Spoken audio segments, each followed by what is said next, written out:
இந்த video skip பண்ணாம பாருங்க. அப்பதான் நான் என்ன விஷயம் சொல்றேன்னு உங்களுக்கு புரிய வரும். அனைவருக்கும் வணக்கம். நான் உங்கள் அருண் மனோஜ்குமார். நீங்கள் பார்த்து கொண்டிருப்பது pack on official YouTube channel. நம்ம சேனல் இது வரைக்கும் சப்ஸ்கிரைப் பண்ணாதவங்க சப்ஸ்கிரைப் பண்ணிடுங்க. பக்கத்தில் இருக்க பெல் பட்டனை கிளிக் பண்ணிடுங்க. அண்ட் இன்னைக்கு நம்ம பேச போகிற கான்டென்ட் என்னன்னு பார்த்தீங்கன்னா, நம்ம மூவி ரிவ்யூஸ் அப்படின்னு சொல்லி ப்ராப்பராக பண்ணி பல நாட்கள் ஆகுது. லாஸ்ட்டாக நம்ம விடாமுயற்சி ரிவ்யூ பண்ணியிருந்தோம். அதை வச்சு நம்ம பிரியாணி அண்ணா பார்த்தீங்க அப்படின்னா, நம்ம பிரியாணி மேன் பிரதர் விடாமுயற்சி ஸ்பூஃப் அப்படின்னு சொல்லி ஒரு கான்டென்ட் கொடுத்துருந்தாப்புல.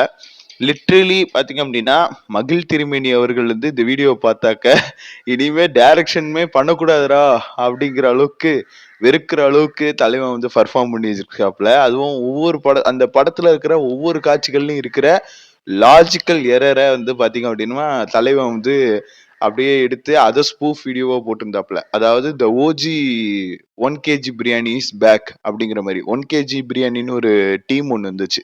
ஒரு டைம்ல நீங்க எல்லாரும் சொல்லுவீங்க, மெட்ராஸ் சென்ட்ரல், இங்கிட்ட போனா எருமசாணி, அங்கிட்ட போனா நம்ம அண்ணன் ஹவுஸ் கீப்பிங்கோடைய ஹீரோ ஹரிபாஸ்கர் ஜம்ஸ்கட்ஸு, அது அப்படியே போனாக்கா அடுத்து பார்த்தீங்க அப்படின்னா 1 kg பிரியாணி பார்ப்பீங்க இல்லைங்களா? அந்த 1 kg பிரியாணியோடைய சாயல் லைட்டா இப்போ பிரியாணி மேன் அண்ணனுக்கு வந்துடுச்சுன்னு நினைக்கிறேன். பழையபடி தலைமை களத்தில் இறங்கிட்டாப்ல. பட் அப்படியே கோட் படத்தையும் ட்ரோல் பண்ணா கொஞ்சம் நல்லா இருக்கும் அப்படிங்கிற விஷயத்த நான் சொல்லிட்டு இப்ப இன்னைக்கு நான் பேச போற கண்டென்ட்டுக்குள்ள வரேன். நெட்ஃபிளிக்ஸ்ல பாத்தீங்க அப்படின்னா இயக்குனர் கிருத்திகா உதயநிதி அவர்களுடைய இயக்கத்துல நம்ம ரவி மோகன், அதாவது ஜெயம் ரவின்னு சொல்லக்கூடாதான், அதனால ரவி மோகன் அவருடைய நடிப்புல நம்ம நித்யா மேனனு, யோகி பாபு, வினய், அதுக்கப்புறம் மற்றும் பல நட்சத்திரங்கள் நடிச்ச காதலிக்க நேரம் இல்லை, காதலிப்பார் யாரும் இல்லை அப்படின்னு சொல்லலான்னு பார்த்தா, காதலிக்க நேரம் இல்லை, கல்யாணம் கூட தேவையில்லை அப்படிங்கிற மாதிரி பாத்தீங்க அப்படின்னா அந்த ஒரு ஸ்கிரீன் பிளேல ஒரு புதுமை கண்ட ஒரு புதுமை பெண்ணுடைய ஸ்கிரீன் பிளே தான் இந்த படம். நெட்ஃப்ளிக்ஸ் மெட்டீரியல்னு சொல்லுவாங்க இல்லைங்களா, அது 100க்கு 100 இது கரெக்டாக இருக்கும்னு நினைக்கிறேன். ஏன்னா நெட்ஃப்ளிக்ஸில் ஒரு சில திரைப்படங்கள் போடுவாங்க, அதாவது LGBTQIA உடைய ஒரு ஃபீலிங்ஸை, அதில் இருக்கிற சம்மந்தப்பட்ட விஷயங்கள்லாம் பார்த்தீங்க அப்படின்னா நம்ம நெட்ஃப்ளிக்ஸ் தான் அதிகமாக ஸ்ட்ரீம் பண்ணுவாப்புல. அந்த வகையில் இந்த படத்துலையும் ஒரு LGBTQIA உடைய விஷயமும் இருக்கு. அதே சமயத்தில் வேற ஒரு புதுமையான ஒரு விஷயம் என்னது, ஸ்பெர்ம் டோனர்ல குழந்தை பெத்துக்கிற அந்த விஷயத்த பத்தி இந்த படத்துல காமிச்சிருக்காங்க. அதாவது இந்த படத்தோட ஹீரோயின் பாத்தீங்க அப்படின்னா குழந்தை வேணும்னு நினைக்கிறாள், ஆனா கல்யாணம் வேணாம் அப்படின்னு நினைக்கிறாள். இங்க ஹீரோனா கல்யாணம் பண்ணிக்கலாம், பட் அடுத்து குழந்தை வேண்டாம் அப்படின்னு நினைக்கிற ஹீரோ.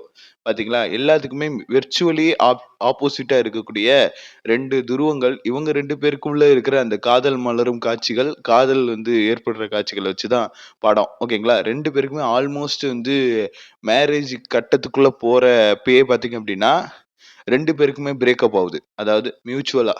ஓகேங்களா, ஹீரோயினுக்கு பார்த்தீங்க அப்படின்னா ஒருத்தன் இருக்கான். அவன் பார்த்தீங்கன்னா ஆல்மோஸ்ட் மேரேஜ் வரைக்கும் ஃபிக்ஸ் பண்றப்ப பார்த்தீங்க அப்படின்னா ஹீரோயினோட ஃப்ரெண்டோடயே தலைவன் பண்ணுவாப்ல. அதனால ஹீரோயின் அங்க பிரேக்கப் பண்ணுவாப்ல.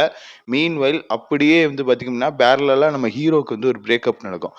அவன் அவனோட கேர்ள் ஃப்ரெண்ட் ஒரு மாடலிங் பண்ணக்கூடியவங்க. அவங்களுக்கு குழந்தை வேணும், லைஃப் அடுத்த கட்டத்துக்கு கொண்டு போகணும் அப்படின்ட்டு இது பண்ணுறப்ப ஹீரோ சொல்கிறான், வேணாம் குழந்தையெல்லாம் வேண்டாம், ஏன்னா ஏற்கனவே இங்கே பாப்புலேஷன் எகிரி போய் கிடக்கு அப்படி இப்படின்னு சொல்லிட்டு பார்த்தீங்க அப்படின்னா ஹீரோ இந்த விஷயத்தில் மட்டும் கொஞ்சம் முரணாக இருக்காப்புல. அதனால அந்த இதில் அவங்க ஹீரோட கேர்ள் ஃப்ரெண்ட் விட்டுட்டு போயிடுறாங்க. ஆக்சுவலாக ஹீரோட ஃப்ரெண்ட்ஷிப் கேங் எப்படின்னா, ஒருத்தர் கே, இன்னொருத்தர் பார்த்தீங்க அப்படின்னா சிக்மா மேல், அதாவது ஃபேமிலி மேனாக இருக்காப்புல. இந்த இடத்துல வினய் அவர்களை பாராட்டி ஆகணும். ஏன்னா நிறைய படத்துல வில்லனா நடிச்சிருக்காரு, நிறைய மெயின் ரோல்லாம் நடிச்சிருக்காரு, ஹீரோ கூட நடிச்சிருக்காரு. ஆனா இந்த படத்துல கேவா நடிச்சது பெருந்தன்மை வேணும். உண்மையாவே அந்த மனுஷனுக்கு கொஞ்சம் பெருந்தன்மை ஜாஸ்தி போல. அதுக்கப்புறம் பாத்தீங்க அப்படின்னா நம்ம அதுக்குன்னு இன்டிமேசி காட்சிகள்லாம் இருக்குன்னுலாம் நீங்க எக்ஸ்பெக்ட் பண்ணாதீங்க, அதெல்லாம் இருக்காது. பட் நம்மள அப்படி நம்ப வச்சிருப்பாரு. அந்த இடத்துல அவர் பாத்தீங்கன்னா ஆஸ் அ கேரக்டரா அந்த கேரக்டருக்கு கரெக்டா நியாயம் சேர்த்திருக்காரு. ஆனா ரியல் டைம்ல அவர் அப்படிலாம் கிடையாதுங்கிறது எல்லாருக்குமே தெரியும். ஓகேங்களா, அண்ட் நம்ம யோகி பாபு அவர்கள் வழக்கம் போல எல்லா படத்துலயும் யோகி பாபுன்னு ஒருத்தர் புக் பண்ற மாதிரி, தெலுங்குல எப்படி பிரம்மானந்தமோ அது மாதிரி தமிழ்ல யோகி பாபு அப்படி வருவார்னு பார்த்தா, இந்த படத்துல ஃபுல்லாவே பாத்தீங்க அப்படின்னா ஃபர்ஸ்ட் ஹாஃப் முழுக்க பாத்தீங்க அப்படின்னா நம்ம ஹீரோவோடய டிராவல் பண்றாப்ல. அண்ட் வந்து நித்யா மேனன் ஆப்வியஸ்லி அவங்களோட ரோல் பயங்கரமான ரோல். அதாவது பிரேக்கப் ஆனதுக்கு அப்புறம் பசங்க தான் வந்து தண்ணி சிகரெட்டு பிடிப்பாங்க அந்த மாதிரிலாம் இல்லாம, ஹீரோயினே பாத்தீங்க அப்படின்னா தண்ணி சிகரெட்லாம் பிடிக்கிற பழக்கம் உடையவர்களா இருக்கிறாங்க. அண்ட் வந்து நம்ம வினய் வந்து சொல்றாப்புல, இந்த மாரி ஸ்பெர்ம் டோனர் பண்ணலாம். ஸ்பெர்ம ஃப்ரீஸ் பண்ணி வச்சுக்கலாம். என்ன இது ஃபியூச்சர்ல யூஸ் ஆகும். அப்படின்னு சொல்லிட்டு ஸ்பெர்ம் பேங்க் அழைச்சிட்டு போறாங்க. ஓகேங்களா? ஆ எனக்கு ஒரு நல்ல ஒரு ஐடியா குடுத்துருக்காங்க. நான் எப்பயும் இந்த பிளட்லாம் போய் டொனேட் பண்ணிட்டு வந்துருவேன். அதே மாரி ஒரு நாள் நம்மளோட ஸ்பெர்ம வந்து ஒரு ஃபெர்டிலிட்டி ஹாஸ்பிட்டல்ல டொனேட் பண்ணிட்டு வரலாமே அப்படின்னு எனக்கு தோணுது. ஒரு ஐடியாவும் நல்லா தான் இருக்கு இது. ஓகேங்களா? ஏன்னா நம்ம சாப்பிடுற உணவு முறை, நம்மளுடைய பழக்கவழக்கங்கள், வயசு ஏற ஏற ஒரு சில விஷயங்கள்லாம் வந்து நம்ம உடம்பு நம்ம நம்ம பேசுறதே நம்ம உடம்பு கேட்காது.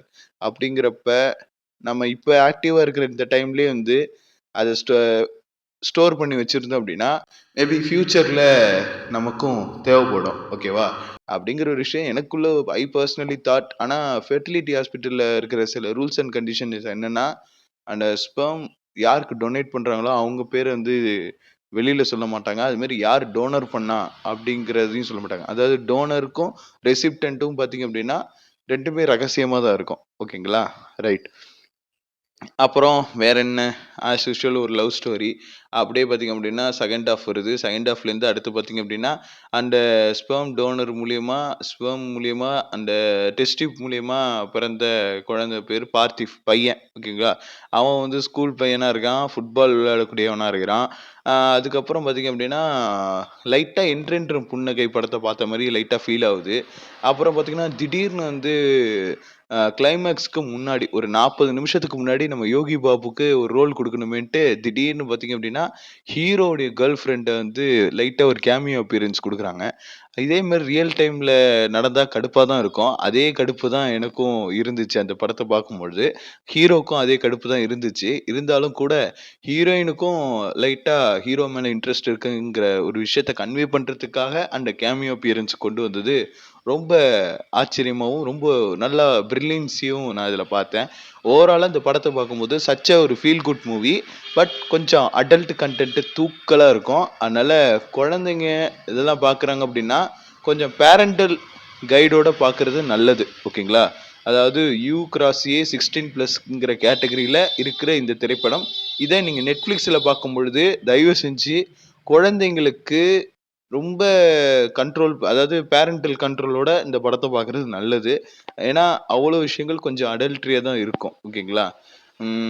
ஓகே. இது நான் வந்து Netflixல பார்த்தேன். பார்த்த உடனே உங்களுக்கு வீடியோ போடலான்னு நெனச்சேன். ஆனா, அதுக்குள்ளயே நம்ம ஷி இஸ் மீங்கிற யூடியூப் சேனல்ல நம்ம சிம்ஸ் அக்கா வந்து பார்த்தீங்க அப்டின்னா, இந்த இந்த படத்தையே வந்து ஃபுல்லா அப்படியே எப்படி சொல்றது? பிரிச்சு மேய்ஞ்சிட்டாங்க. அதாவது ரோஸ்ட் பயங்கரமா பண்ணக்கூடிய ஒரு அதாவது நம்ம எந்த மாரி கன்டென்ட் போடணும்னு நெனைக்கிறோமோ, அத வேற ஒருத்தங்க வேற ஒரு டைமென்ஷன்ல பண்ணும்பொழுது, நமக்கே நம்ம மேல வந்து ஒரு எப்படி சொல்றது?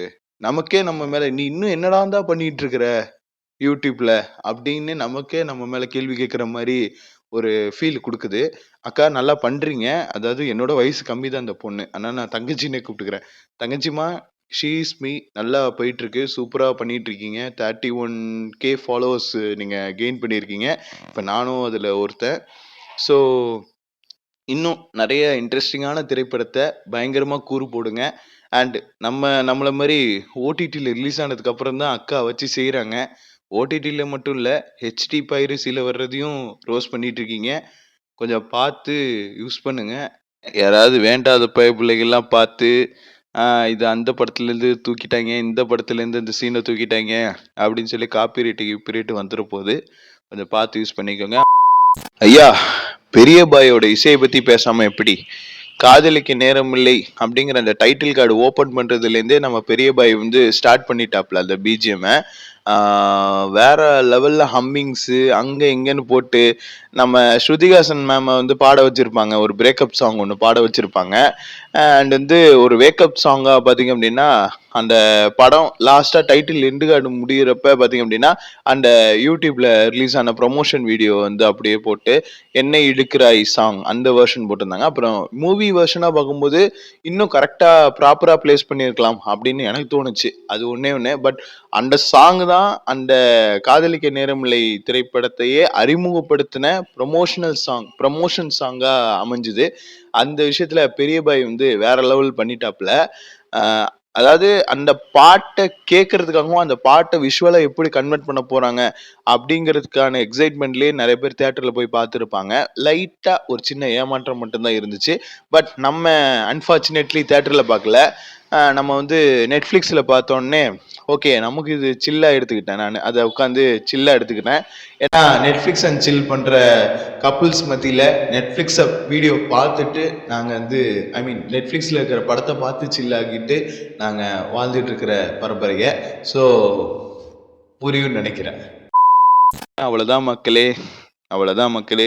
இந்த வீடியோ இதோட நிறைவடைகிறது. உங்களிடமிருந்து விடைபெறுவது உங்கள் Arun Manojkumar and signing off pack on official. நன்றி, வணக்கம். என்னப்பா ஒரு வழியா வேலண்டைன்ஸ் டேவை செலிப்ரேட் பண்ணியாச்சா?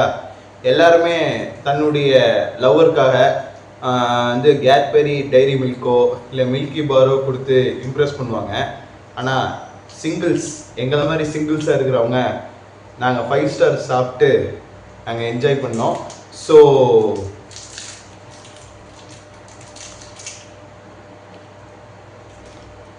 eat 5 star, do nothing.